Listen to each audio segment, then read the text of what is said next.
mesdames et messieurs, distingués invités, merci d'accueillir Madina Diko.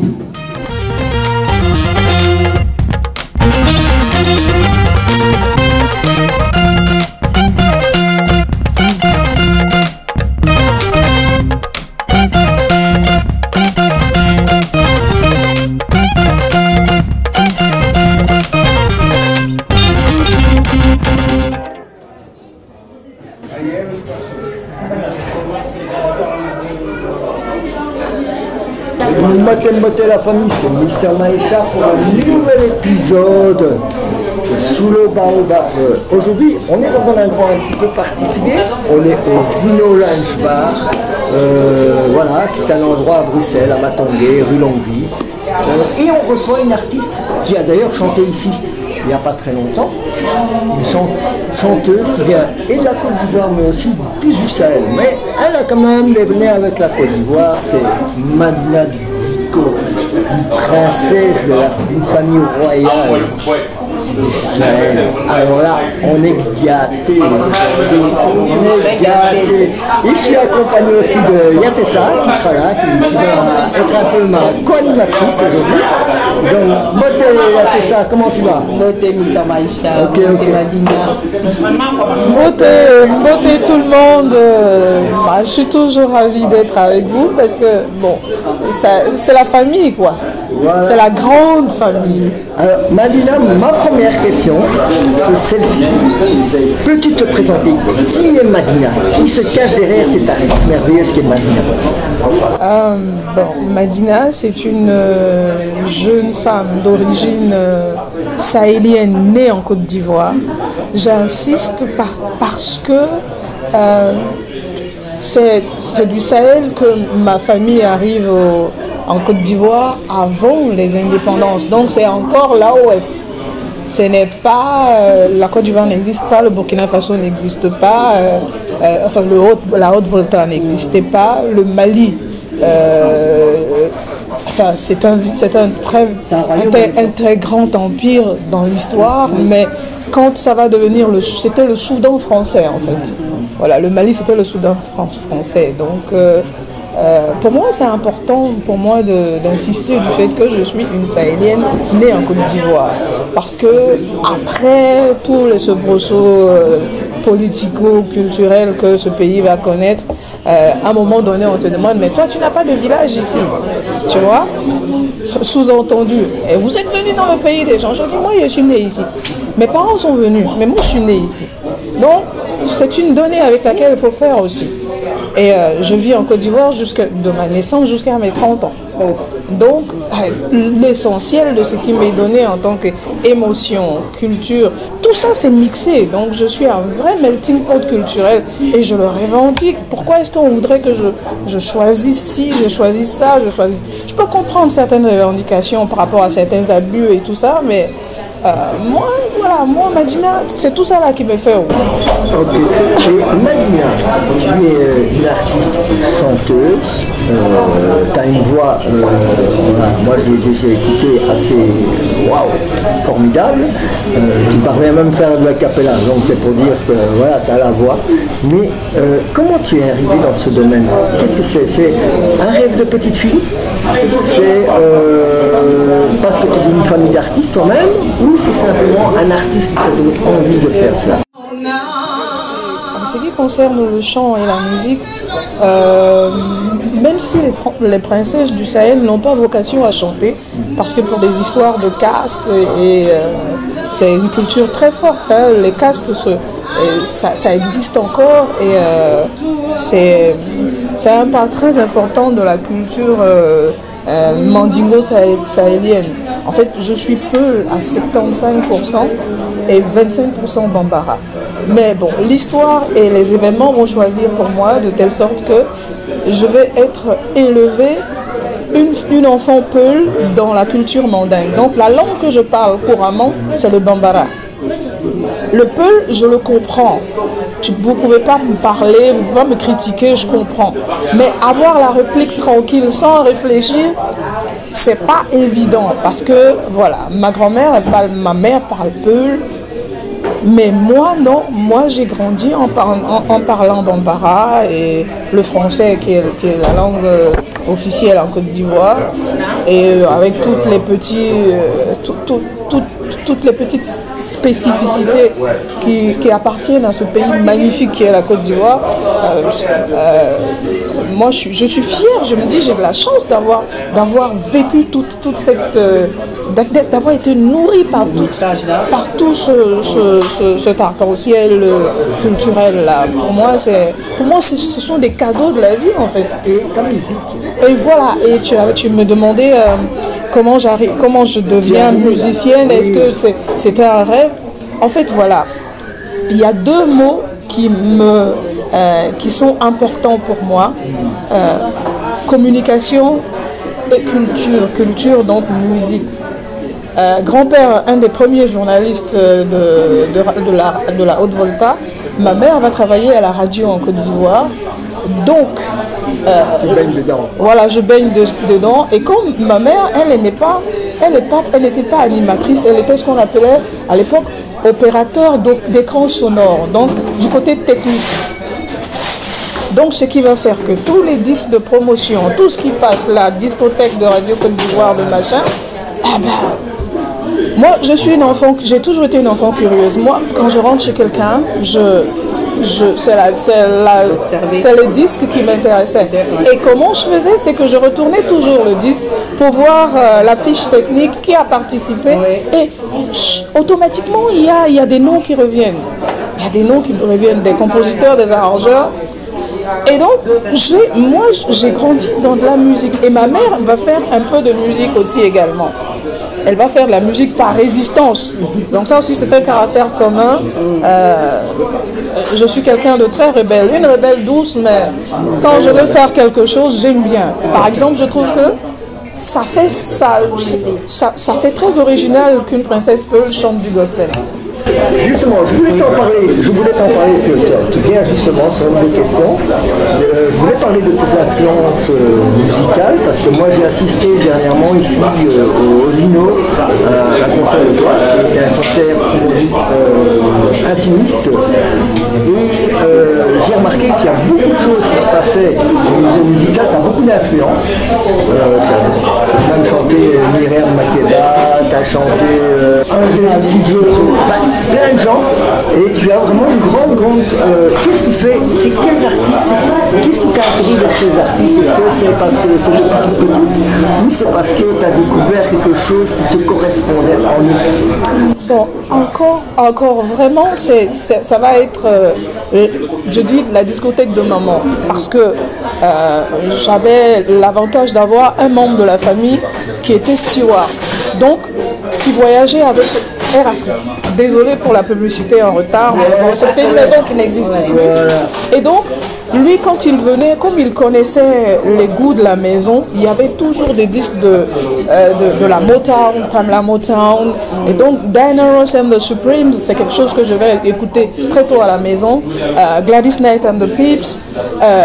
Il y a tous ces noms-là, toutes ces voix-là qui vont me nourrir. Mais c'est de façon inconsciente. Au début, je fais comme toutes les petites filles. Paf, paf, paf.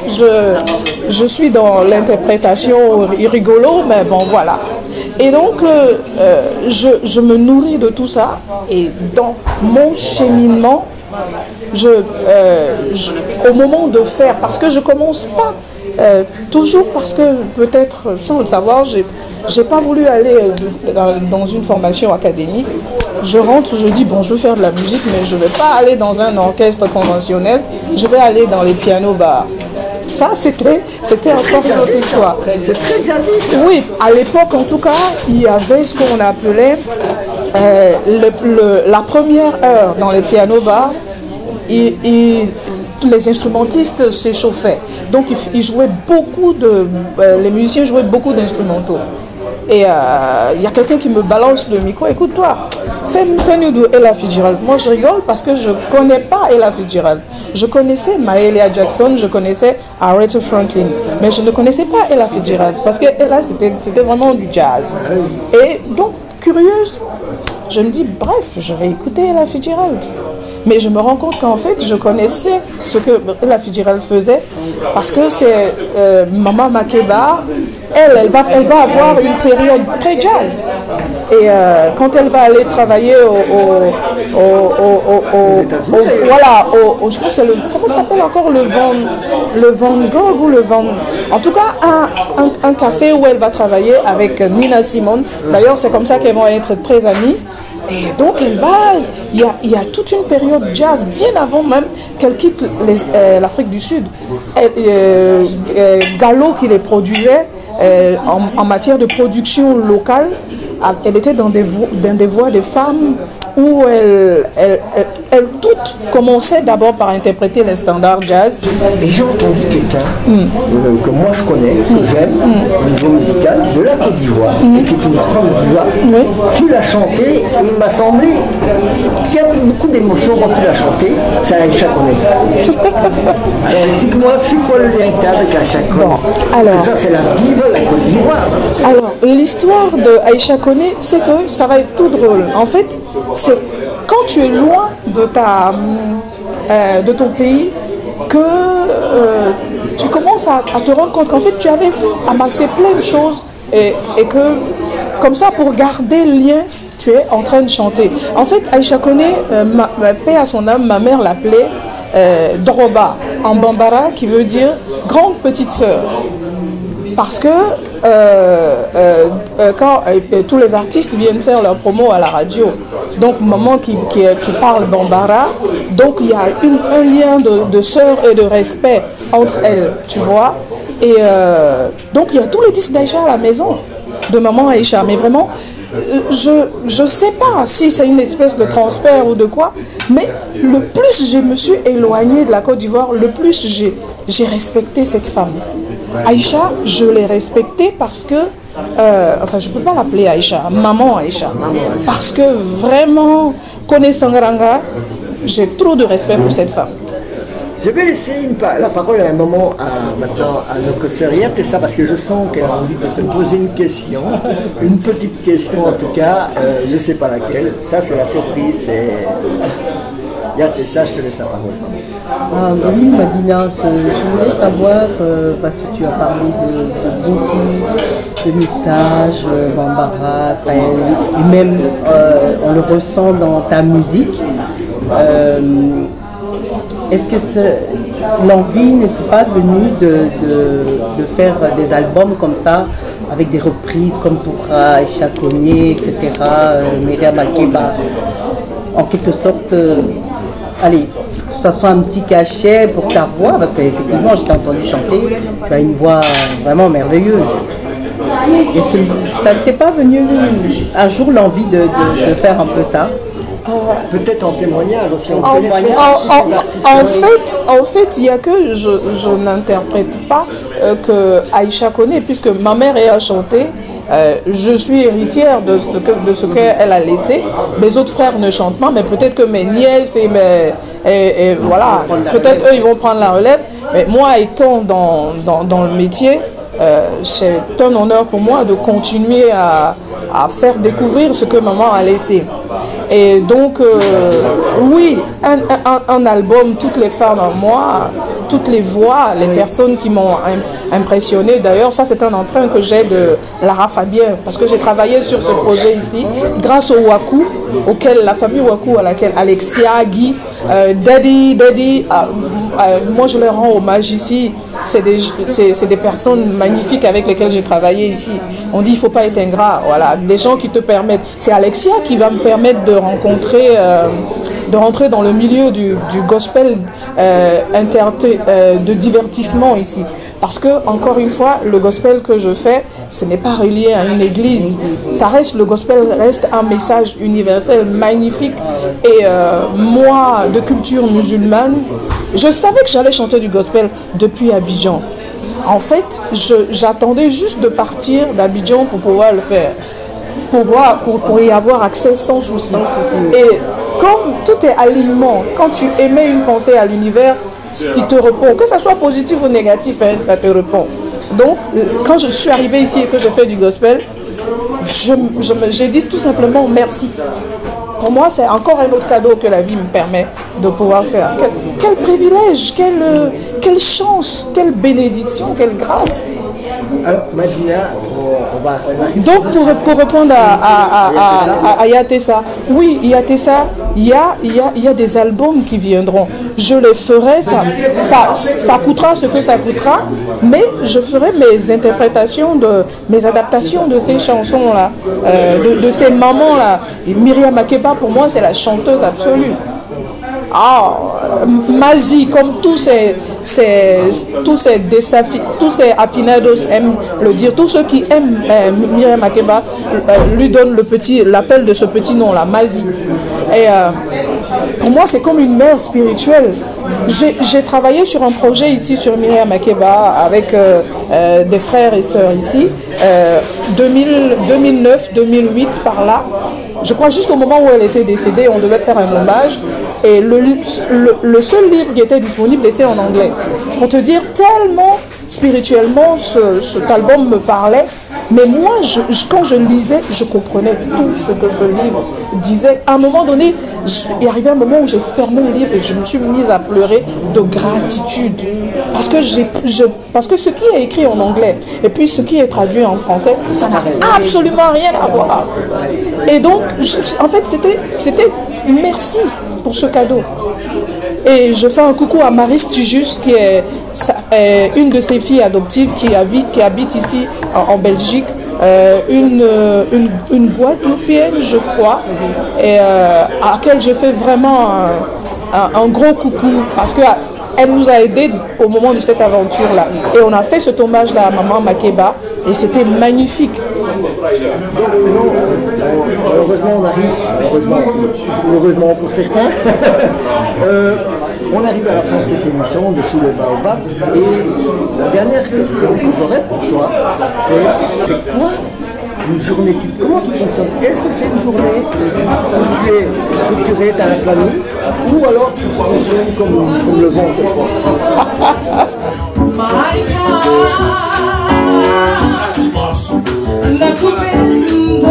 Je ne commence jamais une journée sans faire de méditation et de respiration consciente. Je ne commence aucune journée sans ça. Tout de suite, dès que je suis réveillée et que je suis vivante, la vie me donne encore une journée. Merci. Merci, gratitude, gratitude. Et je commence sur ça. Et puis ensuite, ma respiration consciente, ça me met les idées en place. Et puis, si c'est la période carrée, bon ben tout de suite, tu t'occupes de ce qu'il y a, maintenant j'ai quelques médicaments à prendre, donc je mets tout ça dans ma routine. Si je n'ai pas quelque chose à faire à l'extérieur, tout de suite à la maison, c'est sûr que la musique, ça va passer. Soit Myriam Makeba, soit Aretha Franklin, soit Maman, parce que j'ai ses CD ici. Ou alors, tout simplement, la veille, peut-être j'ai écouté un artiste. Et puis, il faut que j'aille voir. C'est qui? Il fait quoi? Il est avec qui? Et aujourd'hui, avec Google et tous ces trucs Internet, on a plus... franchement, on a de la matière. Et moi, pour moi, la musique, je n'estime... C'est pas un métier.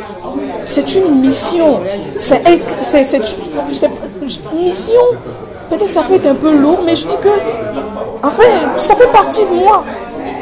Moi, je ne pourrais pas vivre dans un monde où il n'y a pas de musique. Pareil que sur la Lune, il n'y a pas de son, donc je ne peux pas y aller.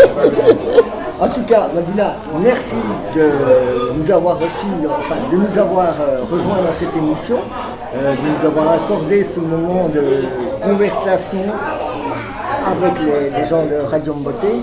Mais je vais te laisser le dernier mot. Et moi, je voudrais savoir qu'est-ce que quand tu souhaites pour reparler. Mais toi, tu nous dis le dernier mot. En tout cas, moi, je vous remercie de me donner cette occasion-là. Et j'aimerais dire que si je parle avec les mains et tout ça, je suis quelqu'un de très passionné. Je ne sais pas tricher. Donc, je suis juste comme ça. Et je remercie les gens qui prennent le temps d'écouter et d'accompagner les artistes.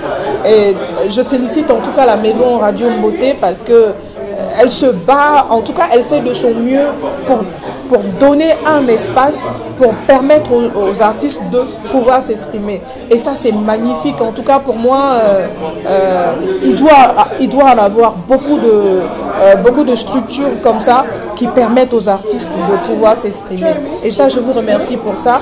Ce qu'on me souhaiterait, moi, c'est tout simplement que ma passion et ma vie avec la musique, là, que je puisse le partager sur des supports avec des personnes auxquelles mon message et ce que je fais intéresse. On ne peut pas intéresser tout le monde. Ça, c'est de plus en plus difficile. Mais si l'essentiel des personnes que mon message et que qui je suis intéresse, ben volontiers, moi je partage ça avec eux ici. Ok, en tout cas, merci encore d'être venu dans notre émission, d'avoir accepté cette invitation. Et puis, bonne continuation et grand succès. Oui. Merci beaucoup et merci à la maison Zino parce que Oui, voilà. Justement, pour suivre nos émissions, pour nous écouter à l'infini, www.beauté.be ou www.beauté.info, mais aussi vous pouvez rester connecté avec nous sur nos pages, sur nos réseaux sociaux qui sont Facebook, Instagram et TikTok. Et ensuite, je vous invite à liker, à lever un petit pouce comme ça là pour notre chaîne YouTube Beauté TV. Et puis à bientôt, à très bientôt la famille avec d'autres artistes, d'autres invités. Ciao ciao.